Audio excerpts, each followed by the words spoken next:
अस्सलाम वालेकुम। Welcome students to our YouTube channel superior maths academy of class 10th unit 10 exercises of theorem unit 10. First of all, exercise 10.1. Here question number 1 is prove that the tangent drawn at the end of a diameter in a given circle must be parallel. इसका मतलब ये है कि आपने क्या करना है कि आपके पास एक सर्कल है, उसका डायमीटर है, उसके डायमीटर के साथ जो आप ये ड्रा करते हैं टेंजेंट्स, ये पैरेलल होंगे। ये आपने प्रूव करना है कि टेंजेंट्स पैरेलल हैं। टेंजेंट क्या होता है, आपको ये बात पता है कि किसी एक पॉइंट पर टच करने वाली जो लाइन होती है ना सर्कल को, उसको हम कहते हैं टेंजेंट। तो डायमीटर से हमें कहा गया है कि डायमीटर से दो टेंजेंट ड्रा किए गए ना। तो सबसे पहले गिवन क्या है, सर्कल है विद सेंटर ओ और उसका डायमीटर है ए बी और पी ए क्यू इसका एक टेंजेंट है पॉइंट ए से और पॉइंट बी से हमने दूसरा टेंजेंट ड्रा किया आर बी एस। ये दोनों पैरेलल हैं, ये आपने प्रूफ करना है। तो प्रूफ में आ जाए जी स्टेटमेंट और रीज़न। सबसे पहले हम कहते हैं जी कि P A is perpendicular to A B. अच्छा, एक और बात कि सर्कल जो वो होता है सर्कल के बाहर जो टेंजेंट ड्रा किया जाता है वो उसके रेडियल सेगमेंट जो रेडियस होता है उसके परपेंडिकुलर होता है। तो यहाँ पे लिख दिया है जी कि क्योंकि ये टेंजेंट है पी ए, अगर हम थोड़ी सी भी लाइन, पूरी लाइन अगर टेंजेंट है, थोड़ी सी भी तो लाइन टेंजेंट ही हुई ना, तो पी ए जो है ना वो परपेंडिकुलर है ए बी के। ये टेंजेंट है और यहाँ पे मेजर ऑफ एंगल अल्फ़ा, यानी कि ये जिसको मैंने एंगल अल्फ़ा का नाम दिया, ये 90 डिग्री का है। क्यों? क्योंकि आपको पता है कि रेडियस और परपेंडिकुलर एक दूसरे टेंजेंट एक दूसरे के परपेंडिकुलर होते हैं। अगेन देखें तो बी एस अगर यहाँ पे हम ये ड्रा करें ना, ये भी परपेंडिकुलर है इसके। क्यों? क्योंकि ये भी तो एक टेंजेंट है ना सर्कल पे। यहाँ पे जो एंगल थीटा होगा वो 90 डिग्री का है, ठीक है। तो इट्स मीन के एंगल अल्फ़ा और थीटा दोनों 90 के हैं ना, दोनों 90 के हैं तो दोनों आपस में इक्वल हुई है। और जब एंगल्स इक्वल हो ना एक लाइन के साथ वाले, तो इसका मतलब है कि वो जो लाइंस होती हैं वो पैरेलल होती हैं। तो यहाँ पे पी क्यू और आर एस पैरेलल हो गई। Alternate angle are equal in measure. जो अल्टरनेट एंगल्स जब इक्वल होते हैं ना तो फिर ये पैरेलल होती हैं लाइंस। उसके बाद नेक्स्ट है जी question number 2। The diameter of two concentric circle. Concentric circle का मतलब होता है कि जिसका एक ही सेंटर हो दोनों सर्कल का, और 10 सेंटीमीटर एंड 5 सेंटीमीटर रेस्पेक्टिवली। जो बड़ा वाला सर्कल है उसका डायमीटर 10 सेंटीमीटर है और जो छोटा है उसका 5 सेंटीमीटर है। तो look for length of any quad of the outer circle. Outer circle की कोई भी जो क्वाड हम ड्रा करेंगे विच टचेस द इनर वन, वो इनर वन को टच कर रही है सर्कल को और उसकी हमने लेंथ फाइंड करनी है। तो यहाँ पे देखें कि ए बी हमने एक क्वाड ड्रा की, आउटर सर्कल जो था उस पर टचेज इनर वन, वो अंदर वाले को टच कर रही है। Join O to B and C. O को जो सेंटर था ना उसको हमने बी से भी मिला दिया और सी से भी मिला दिया, ठीक हो गया। तो यहाँ पे हमारे पास एक ट्राइंगल बन गई ओ सी बी। ये राइट एंगल ट्राइंगल, और राइट एंगल ट्राइंगल कहाँ पे है? सी पर। ये देखें ना, ये जो क्वाड जो इसको टच कर रही है तो ये इसका टेंजेंट भी तो हुई ना, और टेंजेंट आपको पता है कि वो परपेंडिकुलर होता है रेडियस के। तो इसलिए ये अंदर वाले सर्कल का जो रेडियस है ये इसके परपेंडिकुलर हुई, तो 90 का एंगल हुआ ना, राइट एंगल ट्राइंगल बन गई है। तो इन ट्राइंगल बी ओ सी, यानी कि ये जो छोटी वाली ट्राइंगल है इसमें देखें तो ओ बी, हमने कहा कि इस पूरे का डायमीटर बड़े वाले सर्कल का 10 है, तो इसका मतलब है ओ से बी तक उसका रेडियस हुआ ना, तो वो डायमीटर के हाफ होता है वो 5 सेंटीमीटर हो गया। अगेन देखें तो ओ सी इस अंदर वाले का डायमीटर सॉरी सर्कल का रेडियस है और इसका भी डायमीटर जो है वो 5 सेंटीमीटर आपको गिवन है, ठीक है। तो इसका मतलब है कि इसका रेडियस 2.5 हुआ। तो पैथागोरस थ्योरम अगर हम इस पर अप्लाई करते हैं तो हमने असल में फाइंड करनी है ये ए बी पूरी ना। तो हम इस ट्राइंगल को यूज़ कर रहे हैं, तो यहाँ पे ये बी सी का स्क्वायर इक्वल हो गया हाइपोटेन्यूज का स्क्वायर यानी ओ बी का स्क्वायर माइनस ओ सी का स्क्वायर। हाँ जी, तो हमने पैथागोरस थ्योरम लगाया था, उसमें मैंने आपको कहा कि बी सी यानी कि हाइट इक्वल टू हाइपोटेन्यूज का स्क्वायर माइनस बेस का स्क्वायर ना। तो 5 का स्क्वायर माइनस 2.5 का स्क्वायर, इसकी कैलकुलेशन की ये 18.75 आ गया, उसका स्क्वायर रूट लिया था 4.33। और ये तो सिर्फ था बी सी, ठीक है, यानी कि ये यहाँ से यहाँ तक। तो अब हमने तो पूरा ए बी सी करना है ना, तो ये ए से सी तक ये जो है ये भी तो इस जितना ही है ना, तो मतलब ये इन दोनों ये इसके डबल हो जाएगा, यानी कि इसका मतलब ये हुआ कि ए बी पूरा जो है वो 2 टाइम बी सी हो जाएगा। तो 2 इंटू 4.33 तो 8.66 आ गया। उसके बाद देखें जी क्वेश्चन नंबर 3। ए बी और सी डी ये दोनों कॉमन टेंजेंट हैं ऑन पेयर ऑफ सर्कल, दो सर्कल पे ए एंड सी उनको पॉइंट्स ऑफ टेंजेंसी, उनके पॉइंट ऑफ टेंजेंसी जो हैं वो ए और सी हैं फर्स्ट सर्कल के, जो फर्स्ट सर्कल है, और बी और डी जो है वो सेकंड सर्कल के पॉइंट ऑफ टेंजेंसी है, ठीक है। और हमने प्रूव ये करना है कि इनकी ये जो पॉइंट ऑफ टेंजेंसी आपस में जब इनको मिलाते हैं तो ए सी जो है वो बी डी के पैरेलल होगा। गिवन में क्या है, हमारे पास दो सर्कल हैं, ठीक है। सेंटर एक का एम हो गया एक सर्कल का, और एक का एन हो गया छोटे वाले का ना। ए बी और सी डी इनके कॉमन टेंजेंट है, ये इसका कॉमन टेंजेंट यहाँ से हो गया और ये इससे यहाँ से हो गया। तो A joint with C and B with D, यानी कि ए को सी से मिला दें, बी को डी से मिला दें। तो हमने प्रूव ये करना है कि ये जो ए सी लाइन है ये बी डी के पैरेलल है। तो कंस्ट्रक्शन में क्या करते हैं हम कि join M with A and C, यानी कि एम को दोनों तरफ आप मिला देना एंड से, इसी तरह एन को भी दोनों तरफ बी और डी से मिला दें। प्रूफ में आ जाए तो स्टेटमेंट और रीज़न। पहले जी कि M A is perpendicular to A B, M A जो है वो ए बी के परपेंडिकुलर है। ये जो ए बी लाइन है और जो एम ए है ये परपेंडिकुलर है। ये एक थ्योरम है। थ्योरम क्या था कि जो रेडियस होता है और टेंजेंट होता है वो एक दूसरे के परपेंडिकुलर होते हैं, ठीक है। तो वहाँ से ये हमने दोनों लिए, यहाँ पे एन बी, ये भी तो रेडियस है ना, ये परपेंडिकुलर हो गया ए बी, ये भी टेंजेंट है। उसके बाद है देयरफॉर, जब ये दोनों परपेंडिकुलर हुई है ना तो M A is parallel to N B from 1 and 2। 1 में हमने कहा ये इसके परपेंडिकुलर है, 2 में हमने कहा कि ये दोनों सेम चीज़ के जब परपेंडिकुलर हैं तो दोनों फिर आपस में क्या हो गई, पैरेलल, ठीक हो गया। उसके बाद है जी also angle 3 is equal to angle 1। ये जो एंगल 3 है ये एंगल 1 के जो ऊपर वाला एंगल है इसके इक्वल है। क्यों? क्योंकि उसके कोरस्पॉन्डिंग एंगल्स हैं जो हम पैरेलल लाइंस कह चुके हैं ना। एम ए हमने पैरेलल कहा एन बी के, तो इनके साथ वाले जो एंगल हैं वो इक्वल होते हैं। सिमिलरली 4 और यानी कि ये जो बिलो वाले हैं ना 4 और 2 ये भी आपस में इक्वल है। इसको 3rd और 4th कह दें, इन दोनों को ऐड करें तो 3 + 4 = 1 + 2, यानी कि ये पूरा जो एंगल है ना यहाँ से यहाँ तक ये 1 और 2 को प्लस करने के इक्वल है। तो इसका मतलब ये हुआ पूरा एंगल जब इक्वल है तो ए एम सी, ये पूरा ए एम सी बन रहा है ना, ये इक्वल हो गया बी एंड डी, ये पूरा एंगल, ठीक है। तो यहाँ से now in triangle A M C, अगर हम ए एम सी ट्राइंगल की बात करते हैं और इधर से बी एंड डी, ये दोनों ट्राइंगल्स हैं ना, इन दोनों ट्राइंगल्स की बात करते हैं तो इसमें देखें ये दोनों ट्राइंगल्स आपको सिमिलर लग रही हैं। क्यों? क्योंकि इनके एंगल्स इक्वल हैं। जब एंगल्स इक्वल हो ना दो ट्राइंगल के तो वो आपस में सिमिलर होती हैं, ठीक है। सिमिलर का मतलब शेप उनकी सेम होती है क्योंकि एंगल सेम है ना। तो जब सिमिलर ट्राइंगल्स होती हैं तो उनकी जो साइड्स होती हैं ना उनकी रेशोज इक्वल होती हैं। तो यहाँ पे M A by N B, इन दोनों की रेशोज इक्वल हो गई M C by N D, ठीक है ना। ये रेशोज हैं, बाय का मतलब रेशोज होता है। इंक्लूडेड एंगल जो ए एम सी है इस तरफ और बी एन डी ये इस तरफ, ये कॉन्ग्रेंट है, ये हम पहले कह चुके हैं, ठीक है। तो इसका मतलब ये हुआ कि ये जो दोनों ट्राइंगल्स हैं ना ए एम सी और बी एन डी ये दोनों सिमिलर हैं। तो एंगल एम सी ए ये वाला एंगल हुआ ना, ये डेट इज़ अल्फ़ा, और एन डी बी यानी कि डी पर जो एंगल बन रहा है ये दोनों आपस में इक्वल हो जाएंगे सिमिलर होने की वजह से। तो ये A C is parallel to B D हो गया। जब सिमिलर एंगल्स हो गए ना तो ये लाइंस आपस में पैरेलल हो गई। यही हमने इसमें प्रूव करना था। इसके बाद नेक्स्ट आ जाते हैं जी एक्सरसाइज 10.2। 10.2 में देखें जी क्वेश्चन नंबर 1 है कि ए बी और डी सी डी जो है वो दो इक्वल क्वाड्स हैं।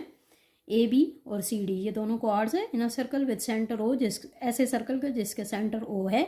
एच और के जो है ना ये दो मिड पॉइंट्स हैं इन क्वाड्स के, इसका मिड पॉइंट एच है और इसका मिड पॉइंट के है। हमने प्रूव ये करना है कि ये जो एच के बनने वाली जो लाइन है makes equal angle with A B and C D. इसके जो एंगल्स बनते हैं ना ए बी के साथ जो इसका एंगल है और ए डी सी डी के साथ जो इसका एंगल है वो इक्वल है। तो गिवन में क्या है, हमारे पास एक सर्कल है जिसके सेंटर है ओ, ए बी और सी डी ये दो क्वाड्स हैं और हमें कहा गया कि ये इक्वल है। हमने एच और के को आपस में मिला दिया, यहाँ तक ये गिवन था। टू प्रूव, आपने प्रूव ये करना है कि ए एच के ये एच वाला जो एंगल है ये इक्वल टू एंगल सी के एच ये वाला, यानी इस साइड वाला एंगल इसके इक्वल है। इसी तरह बी के एच, ठीक है, यानी कि इस तरफ जो बन रहा है ना बी एच के ये वाला और यहाँ पे डी के एच ये दोनों आपस में इक्वल है। मतलब कि हमने ये एंगल्स इक्वल करने थे ना। तो प्रूफ में आ जाए स्टेटमेंट और reason. In triangle H O K, हम ये अंदर वाली ये ट्राइंगल ये पूरी जो है ना ये लेते हैं। यहाँ पे ओ एच इक्वल है ओ के, यहाँ पे ये हमारे पास थ्योरम है कि दो क्वाड्स अगर इक्वल होती हैं तो सेंटर से जो उनका वो इक्वल डिस्टेंट होती हैं सेंटर से, तो इसका मतलब है उनका ओ एच वो ओके के इक्वल हो गया। जब ये इक्वल है तो एंगल देयरफॉर एंगल 1 और 2 आपस में इक्वल हो गया, ठीक है। ये जो एंगल 1 अंदर वाला है और ये 2 अंदर वाला ये आपस में इक्वल है क्योंकि कोरस्पॉन्डिंग साइड्स इक्वल होने की वजह से, ठीक है। उसके बाद 5 और 6 आपस में इक्वल हो गए, ठीक है। 5 और 6 ये आपस में इक्वल है, यानी इंटरनल आपस में इक्वल है और एक्सटर्नल आपस में इक्वल है, ठीक है। ईच 90 डिग्री 90 डिग्री की इक्वल है ना, क्योंकि क्वाड से इक्वल डिस्टेंट जो लाइन होती है ना तो वो परपेंडिकुलर होती है असल में। तो अब इन दोनों को हम ऐड करते हैं जी। एंगल 1 प्लस है angle 5 equal to angle 2 plus angle 6, ठीक है। दोनों को ऐड करने से आया तो एंगल 1 प्लस 5 ये देखें ये वाला एंगल बन रहा है और डी के एच, ठीक है। डी के एच ये बन रहा है और यहाँ पे देखें तो 2 + 6 ये कौन सा बन रहा है बी एच के, ठीक है। ये दोनों इक्वल हो गया, ठीक है। ये प्रूव हो गया। उसके बाद एंगल ए एच ओ ये वाला जो एंगल है यहाँ से यहाँ तक ये और ये इस साइड वाले ये भी आपस में इक्वल होंगे, क्यों? क्योंकि हर एक 90 की इक्वल है। तो एंगल 2 और एंगल 1 ये भी आपस में इक्वल है, ये हम पहले कह चुके हैं, ठीक है। तो यहाँ पे देखें अगर हम इन दोनों को सब्ट्रैक्ट करें ना ए एच ओ मतलब यहाँ से यहाँ तक ये एंगल और इसमें से अगर 2 माइनस कर दें तो ये बाहर वाला सिर्फ बच जाता है, ठीक है। और इसी तरह सी के ओ ये पूरा है, इसमें से अगर आप 1 माइनस करते हैं तो ये बाहर वाला 3 एंगल बन जाता है। और ये इसका मतलब है कि ये बन गया सी के एच और ये बन गया ए एच के, ये दोनों आपस में इक्वल हो गए। यही हमने प्रूव करना था। उसके बाद देखें जी the radius of circle is 2.5 centimetre. एक सर्कल है जिसका रेडियस है 2.5 सेंटीमीटर। ए बी और सी डी यहाँ पे दो क्वाड्स हैं और ये 3.9 सेंटीमीटर अपार्ट, यानी एक दूसरे से इनका जो डिस्टेंस है वो 3.9 सेंटीमीटर है।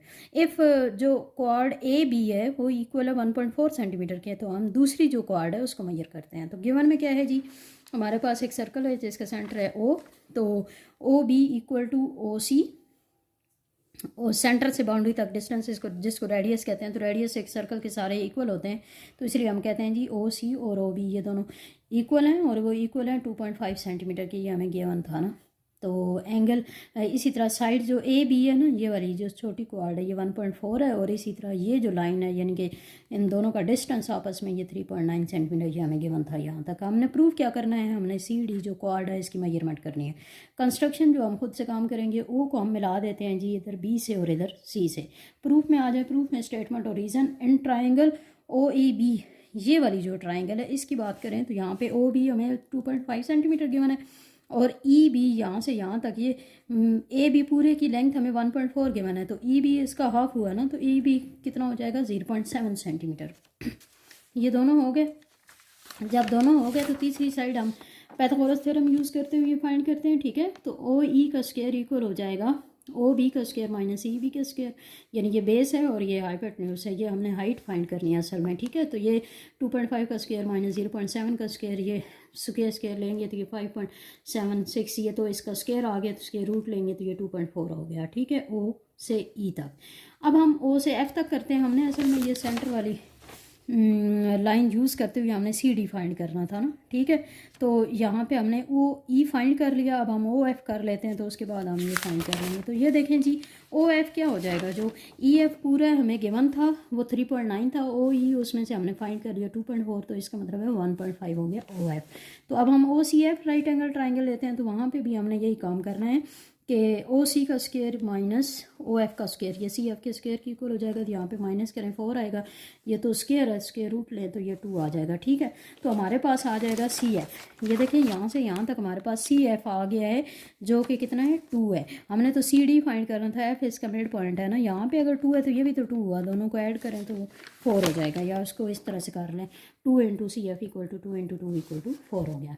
उसके बाद है जी next, the radii of two intersecting circle are 10 centimetre and 8 centimetre. दो सर्कल हैं जो एक दूसरे को इंटरसेक्ट कर रहे हैं, ओवरलैपिंग जैसे होती है ना, इस तरह से। इसका रेडियस, जो बड़े वाला सर्कल है उसका रेडियस जो है वो 10 सेंटीमीटर है, और जो छोटा है उसका 8 सेंटीमीटर है, ठीक है। If the length of their common quad is 6 centimetre, अगर उनकी एक कॉमन क्वाड उनमें ड्रा की जाए, ये कॉमन क्वाड हमने ले लिया है भी, इसकी लेंथ अगर 6 सेंटीमीटर है, तो हमें फाइंड करना है डिस्टेंस उसके सेंटर्स के दरमियान में, यानी कि सी और डी के दरमियान में, सी और ओ के दरमियान में डिस्टेंस। ए भी हमारे पास है जी एक क्वाड जो कि परपेंडिकुलर है ओ सी के, हमने उसको ओ सी के परपेंडिकुलर ड्रा किया। M is the point of intersection, जहाँ पे ये दोनों यानी कि ये के सेंटर की वाली जो लाइन है और ये दोनों जहाँ मीट कर रही हैं वो एम है, ठीक है। एम सेंटर हो गया ना, तो ओ एम ए हम ये वाली ट्राइंगल ले लेते हैं। इस ट्राइंगल को यूज़ करते हुए हम देखें तो ओ ए जो है वो हमारे पास 10 सेंटीमीटर, क्यों? क्योंकि बड़े वाले सर्कल का रेडियस था ना। और ए एम यहाँ से यहाँ तक, क्यों? क्योंकि ये पूरा जो है ना ए से बी तक 6 है, तो ये हाफ है तो हाफ 3 हो गया, और ए बी जो पूरी है ये 6 हो गई, ठीक है। पाइथागोरस थ्योरम हम अप्लाई करते हैं किस पे? इस ट्राइंगल पे। तो इसके अकॉर्डिंग देखें तो ये ओ एम हमने यानी बेस फाइंड करनी है, इक्वल टू हाइपोटेन्यूज का स्क्वायर माइनस हाइट जो 3 का है तो उसका स्क्वायर रूट ये लेंगे तो ये 9.54 आ जाएगा, ठीक है। ओ एम हमारे पास आ गया 9.54। अब हमने ट्राइंगल ए एम सी ये वाली यूज़ करनी है, क्योंकि हमें एम सी भी चाहिए ना, ताकि इन दोनों को हम ऐड करें, ये हमें असल में तो चाहिए था पूरा। तो सी ए जो है वो हमारे पास 8 सेंटीमीटर है, ठीक है। यहाँ पे आप देखें तो ये इसका रेडियस है, ये 8 सेंटीमीटर हमें गिवन है, और ए एम यहाँ पे भी 3 सेंटीमीटर वही यूज़ होगा। हमने एम सी फाइंड करना है, तो M C equal to C A का स्क्वायर माइनस ए एम का square root. Pythagoras theorem apply किया ना, कैलकुलेशन की, तो ये स्क्वायर रूट लेके 7.42 आ गया, ठीक है। हमें तो पूरा चाहिए था ओ सी, ठीक है। ये देखें ना डिस्टेंस बिटवीन द सेंटर ना, ओ सी चाहिए था। ओ एम हमने पहले फाइंड कर लिया, और अब हमने फाइंड कर लिया जी क्या कहते हैं एम सी। इन दोनों को ऐड करें तो ये 16.96 टोटल ओ सी आ गया। हाँ जी, इसके बाद इसी का क्वेश्चन नंबर 4 है 10.2 का। Show the that greatest quad in circle is its diameter. हम कहते हैं कि जो सबसे बड़ी एक सर्कल के अंदर क्वाड होती है वो डायमीटर होती है। गिवन क्या है, हमारे पास एक सर्कल है जिसका सेंटर है ओ, और सी ओ बी, ये देखें ये हमारे पास है, कोई भी डायमीटर हम ले सकते हैं ना। डायमीटर होता क्या है? सेंटर से गुजरने वाली लाइन जो दोनों तरफ टच कर रही है। तो लेट ए बी बी यानी क्वाड, हम ए बी कोई भी और क्वाड ले लेते हैं, ठीक है। और हमने प्रूव ये करना है कि ये जो सी बी है क्वाड, क्योंकि ये डायमीटर वाली क्वाड है, ये हमेशा ये ग्रेटर होती है बाकी सारी क्वाड से, यानी ए बी हमने जो क्वाड ली है इससे ग्रेटर है, ये हमने प्रूव करना है। कैलकुलेशन में देखें हमने क्या किया कि हमने सेंटर से ए बी पर एक वो ड्रा किया perpendicular, O M perpendicular to A B. तो हमारे पास ये राइट एंगल ट्राइंगल बन गई ओ एम बी, ठीक है। पाइथागोरस थ्योरम हम यूज़ करते हैं, तो ओ बी इक्वल हो जाएगा किसके? ओ एम का स्क्वायर प्लस एम बी का स्क्वायर, ठीक हो गया। तो इसका मतलब यहाँ से ही आप देखें ना, ओ बी का स्क्वायर इन दोनों के स्क्वायर को ऐड करने से बनता है, तो मतलब कि इनमें से अगर हम एक साइड लें तो वो ये उससे बड़ा हो जाता है। तो O B greater than M B है। जब O B greater than M B है तो इसका मतलब है कि अगर हम 2 टाइम ओ बी लें ना, यानी ये पूरा, तो ये ग्रेटर होगा 2 टाइम एम बी के। तो यहाँ से आपको पता चल गया 2 टाइम है ओ बी क्या चीज़ है? डायमीटर है, और एम बी 2 टाइम क्या चीज़ है? ये रेड, ये कोई और क्वाड है, ठीक है। तो यहाँ से हमें पता चल गया कि जो डायमीटर है वो हमेशा दूसरी क्वाड से बड़ा होता है। इसी तरह हम ये भी प्रूव कर सकते हैं कि diameter is the greatest quad, उसका उलट ना, जैसे ये है ना कि ग्रेटेस्ट क्वाड इज डायमीटर, इसी तरह हम ये भी प्रूव कर सकते हैं कि डायमीटर जो है वो सबसे बड़ी क्वाड होती है।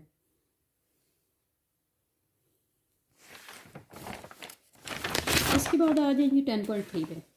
10.3 का क्वेश्चन नंबर 1 है। 2 circle with radii 5 centimetre and 4 centimetre touch each other externally. ये 2 सर्कल हमने बनाए, एक 5 सेंटीमीटर रेडियस का, एक 4 सेंटीमीटर रेडियस का, दोनों एक्सटर्नली टच कर रहे हैं। Draw another circle with radius 2.5 centimetre. हमने एक और सर्कल ड्रा करना है जिसका रेडियस 2.5 सेंटीमीटर है, और वो दोनों जो पेयर है ना पूरा, उसको एक्सटर्नली टच कर रहा हो। तो हमने ए बी सी 3 सोल्यूशन में हमने क्या किया कि हम लेट करते हैं कि ए बी सी तीनों सर्कल के नेम दे देते हैं ना।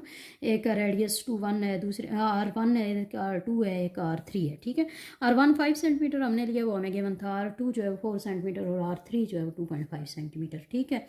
तो यहाँ पे हम एक काम करते हैं, देखें R1 प्लस R2 अगर करें ना, तो दोनों जो रेडियस है उनको ऐड करें तो वो 9 आता है, इसे 5 + 4 हो जाएगा। इसी तरह R1 और R3 को ऐड करें 7.5 आएगा। इसी तरह R2 और R3 को ऐड करें तो 6.5 आएगा।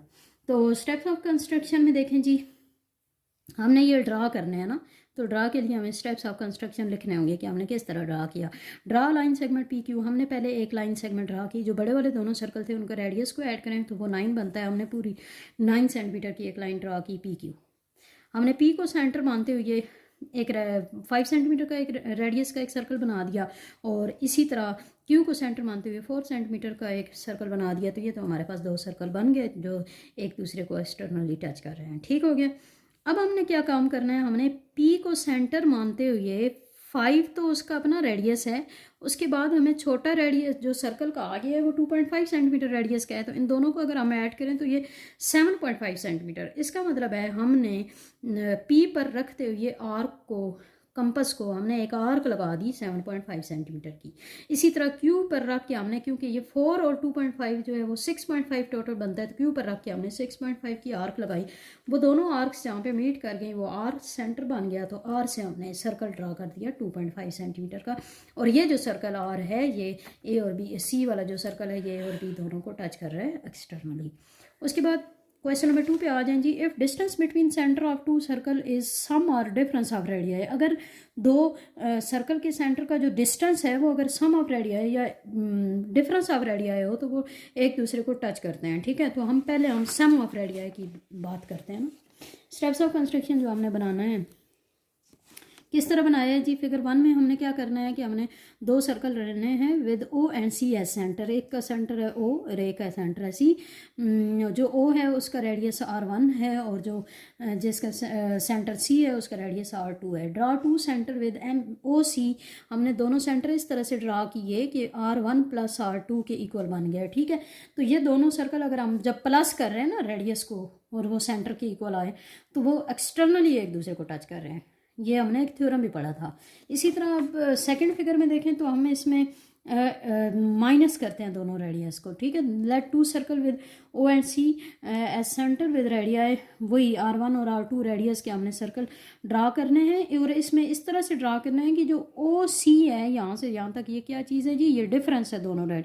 इसका रेडियस देखें R1 है जो बड़ा वाला सर्कल है, और जो छोटे वाला है उसका R2 है। तो इन दोनों को डिफरेंस जो है ना वो ओ सी है वो R1 माइनस R2 है, और ये दोनों एक दूसरे को इंटरनली टच कर रहे हैं। ये आपने थ्योरम भी पढ़ा हुआ है कि जो दोनों रेडियस को प्लस करने से अगर उनके सेंटर का डिस्टेंस आए तो वो असल में एक्सटर्नली टच कर रहे होते हैं। जब इंटरनली की बात आती है तो फिर वो रेडियस आपस में माइनस हो जाते हैं। जब इंटरनली टच कर रहे हो तो वो तब उस सेंटर के डिस्टेंस के इक्वल आता है। ओके जी, थैंक यू सो मच आपको सुनने का। और इसको आपने ऐसे करना है स्टूडेंट्स के नोटबुक्स पे इसको नोट करना है, और इसकी प्रैक्टिस भी करनी है अभी विंटर वेकेशन के दौरान। ठीक है, थैंक यू सो मच, अल्लाह हाफिज़।